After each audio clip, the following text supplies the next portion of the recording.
Достық деген енді өте сондай мәселе, адамдардың көп айтатын мәселесі. Мен де сол дос туралы біраз айтқам, жазғам. Достық деген ол да негізінде былай жақсы нәрсе ғой, жалпы жақсы нәрсе, жалпы өте керек те, пайдалы да, және сондай жүрекке жылы нәрсе. Дос деген, дос туралы қаншама бізде әндер бар, қаншама сондай әңгімелер бар, қаншама баталар бар дегендей. Достыққа үлкен мән береді бізде. Бірақ шындығында оның басым көпшілігі көзбояушылық. Кәдімгі нағыз көзбояушылық. Достықпен тек пайданы бүркемелейді адам. Бұл тек қазаққа тән нәрсе емес, ол бәріне тән, адамзаттың бәріне тән.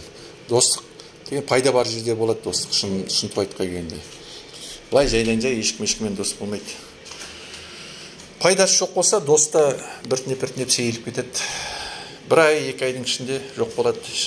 Әсіресе қара бұлт төніп кетсе үстіңнен, сол кезде әсіресе көп сейіледі достарының бәрі. Қайда кеткен білмей қалсың. Бірақ күнің ашық болып, қолың бай болып, гүрілдеп тұрған заманың болса, сенде қой үстіне боз торғайлаған, жұмыртқалаған дегендей. Ол кезде достан көп нәрсе болмайды, сенде бәрі үйіңнен шықпай шығып жүреді. Қалай сен басыңа қара түнек ойнайды, бәрі жоғалып кетеді. Оның себебі не? Себебі достық деген ол көзбояушылық. Былай бір соғыс жағдайында, бір қатты сондай бір өте экстремалды жағдайдағы болған не? Ол достық емес, ол бас саулығын ойлап адамдар бір-біріне көмектеседі ғой. Сен қасындағы адам көмектесесің, ол саған көмектеседі, сөйтіп бірге бас қосып аман қалудың амалы ол. Достық емес ол ешқандайда.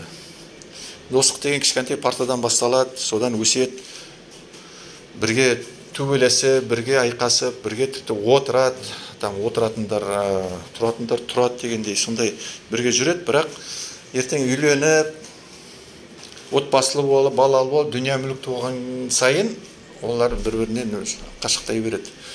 Аралас жүргенмен де бұрынғыдай болмайды. Бір-біріне өйтіп тек бәрін тастап көмектесу деген ондайлар болмайды.